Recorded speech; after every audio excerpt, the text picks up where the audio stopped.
Assalamualaikum warahmatullahi wabarakatuh. Ya, ini bahasan tentang jejas ya yang distimuli oleh autoimun. Nah, ini diambil dari hasil penelitian apa ya? Departemen Patologi Anatomik Fakultas Kedokteran Universitas Indonesia ya. Di sini mengamati imunopatologi ya. Jadi penyakit yang disebabkan karena masalah imunitas. Nah, ini klinis ya dari pasien-pasien yang ada di rumah sakit ya. Dan dilihat gambaran histopatologi cutaneous lupus erythematosus ya. Jadi ini imunopatologi lupus yang terjadi pada kulit. Baik, lupus merupakan penyakit inflamasi ya, kronis. Jadi kalau inflamasi kronis ini artinya terjadi peradangan. Kalau kronis itu dia sudah berjalan lama ya, nggak tiba-tiba ya. Kalau tiba-tiba itu akut namanya. Nah, berarti ini kronis, jadi sifatnya berarti progresif ya, sedikit demi sedikit seperti itu, yang disebabkan oleh sistem imun tubuh yang bekerja dengan keliru. Nah, dalam kondisi normal ya, sistem imun seharusnya melindungi tubuh dari serangan infeksi virus ataupun bakteri ya. Sedangkan pada orang yang mengidap lupus, nah sistem imunnya sendiri justru menyerang jaringan dan organ tubuh sendiri ya. Inflamasi yang disebabkan oleh lupus bisa menyerang berbagai bagian tubuh ya, antara lain sel darah dan paru-paru ya. Jadi ini kalau sudah dibiarkan berlarut-larut, jadi bisa menyerang sel darah dan paru-paru. Lupus kerap dijuluki penyakit seribu wajah karena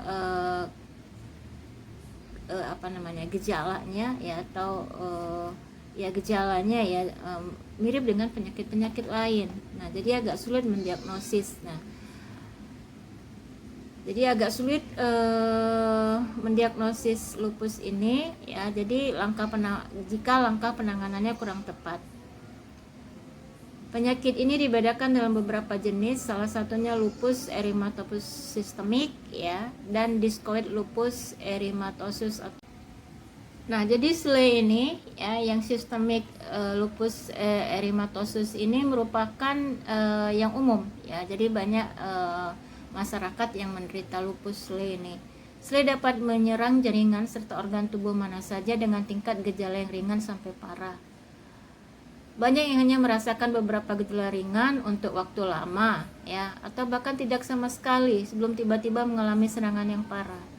Timbulnya rasa nyeri dan lelah berkepanjangan ya. Jadi awalnya nyeri ya, lelah berkepanjangan merupakan salah satu gejala ringan SLE.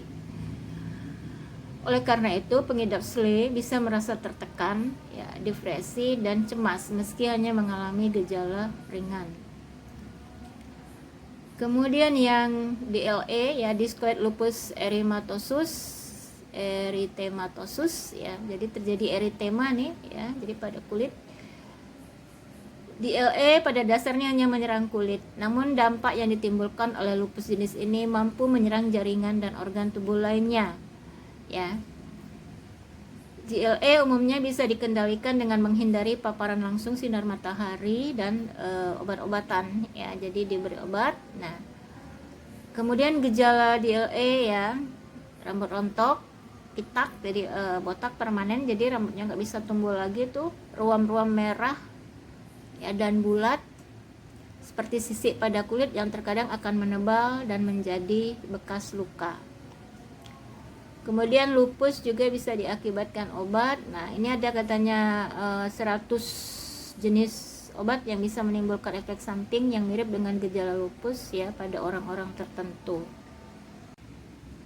Nah, yang ini adalah ciri-ciri akut cutaneous lupus erythematosus ya, atau disingkat dengan ACLE ya. Nah, ini jadi kayak kupu-kupu ya, terjadi eritema, jadi kemerahan ya pada kulit, ada ruam-ruam ya. Aqua lokal terlihat eritema berbatas tegas membentuk gambaran seperti kupu-kupu dengan sedikit edema. Jadi edema ini ada bengkak ya. Kemudian ada generalisata ya, terlihat plak atau plak eritema ya. Ada ruam-ruam merah seperti ini berbatas tegas pada tangan bagian dorsal, jadi di atas lengan ya, jari dan sekitar kuku tanpa melibatkan area sendi ya. Perhatikan khas ya, jadi area sendi nah tidak serangnya, jadi hanya kulit ya, kulit, tapi di bagian sendi tidak, jadi khasnya seperti itu ya. Jadi terjadi ruam-ruam kemerahan ya, berbatas ya. Nah ini juga kan berbatas, khasnya seperti kupu-kupu nih yang lokal, yang ini yang generalisata. Nah, jadi data-data ini diambil data klinis ya, jadi pasien yang datang ke rumah sakit. Nah, ini gambaran histopatologis ya dari yang cutaneous tadi ya. Oke, nah jadi terlihat di sini tampak penebalan daerah membran basal. Nah, jadi ini membran basal. Ini ya, ini membran basal. Ini kan pada kulit ya. Nah, ini lapisan epitel, ini lapisan epitel dari sini sampai sini. Ya, epitel pipih ya, epitel berlapis pipih. Nah sedangkan yang di luar ini adalah keratinnya ya, nah ini yang mengelupas. Nah jadi yang menebal itu adalah membran basal. Nah kemudian tampak adanya infiltrat limfosit ya, jadi limfosit ini masuk sampai ke jaringan ya. Jadi infiltrasi dia sampai ke jaringan. Limfosit itu kan harusnya ada di ini, di apa? Di dalam sirkulasi darah ya. Kan limfosit ini dia yang menghasilkan antibodi di sekitar folikel rambut ya. Jadi pada kulit kita itu ada folikel rambut. Nah, jadi ke sana dia ya. Sel limfositnya ke sana. Nah, ini yang dirusaknya nanti ya, dihancurkannya ini ya. Nah ini terlihat ini sel, ini sel-sel epitel ya, berlapis. Nah ini membran basal. Nah jadi ya ini kalau ini dia menebal membran basalnya ya, yang di sini ada infiltrasi limfosit ya di sekitar folikel rambut. Baik, inilah gambaran discoid lupus erythematosus ya, atau disebut dengan DLE. Nah, ini terdapat eritema yang terjadi pada kening ya, pada orang yang sudah tua ya, laki-laki umurnya 60 tahun. Nah, kelihatan di sini ya, eritemanya ini, ruam kemerahan ini ya, berbatas, dan ini ada hiperkeratin ya, dan folikel rambutnya juga jadi hilang nih kalau dilihat ya.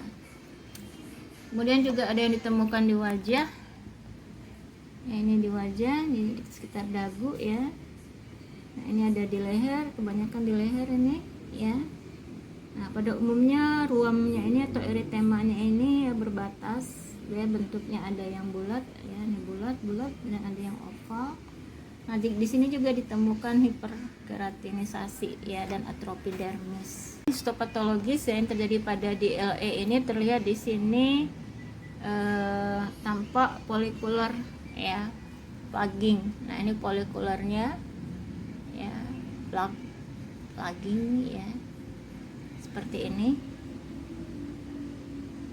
Nah kemudian juga infiltrat di dermis superficial dan bagian dalam dengan aksentuasi perifolikular ya. Nah jadi seperti ini ya.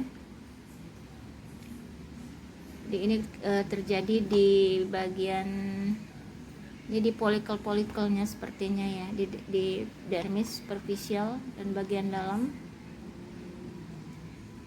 Jadi terbentuk perifolikular, berfolikel-folikel ya, seperti ini. Kemudian juga terjadi parakeratosis ya, keratosis, jadi dia mengkeratin ya. Nah, ini kan harusnya kan keratinnya sebelah luar. Ya, ini kan lapisan dermis. Ya apanya, epitelnya. Ya, ini epitelnya. Ini membran basalnya kan, tempat nempelnya sel-sel epitel. Nah, jadi di bawah ini terjadi parakeratosis, jadi mengkeratin ya sel-selnya. Ya, jadi sel-sel ini kan kalau mengkeratin ini berarti sel mati ya. Ini kematian jaringan di sini ya. Kemudian lagi di membran basal ya, membran basal ini berarti kan ini tempat nempelnya, ini tempat nempelnya sel-sel epitelnya. Nah, ini membran basal ya. Nah, jadi ini sel epitel ya, ini sel epitel berlapis pipih ya, menanduk ya. Kalau di kulit tuh menanduk ya atau berkeratin. Nah, ini bagian yang berkeratin. Nah, di sini pada membran basalnya ini ada deposit C3. Nah, ini ciri khasnya ya, ada deposit C3. Nah, ini berarti dia mengalami discoid lupus erythematosus. Nah, ini pakai penanganan imunohistokimia. Jadi kesimpulannya ya, pada lupus ini ya ada yang SLE, cutaneous lupus erythematosus.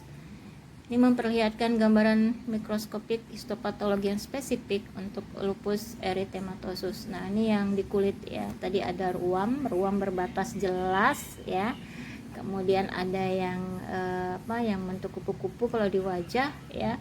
Kemudian kalau dia menyerang bagian dorsal dari tangan ya, jadi bagian persendian itu enggak terjadi eritema. Berdasarkan gambaran klinis, perubahan histopatologi ya, kelainan laboratorium dan lamanya lesi cutaneous lupus erythematosus ya diklasifikasikan menjadi akut cutaneous lupus erythematosus. Kemudian ada yang subakut ya, ada yang subakut dan kronik ya. Ini berdasarkan ininya, gambaran histopatologinya juga bisa dibedakan. Ada yang akut ya, jadi kalau akut ini baru berarti ya. Kemudian bisa yang kronis, berarti ini sudah lama dia ya, sudah lama terkena SLE-nya ini ya. Terapi cutaneous lupus erythematosus terdiri atas lokal dan sistemik. Namun yang paling penting mengevaluasi apakah ada lupus erythematosus sistemik yang menyertainya, karena prognosis SLE bergantung pada aktivitas dan derajat keparahan SLE-nya ya. Oke.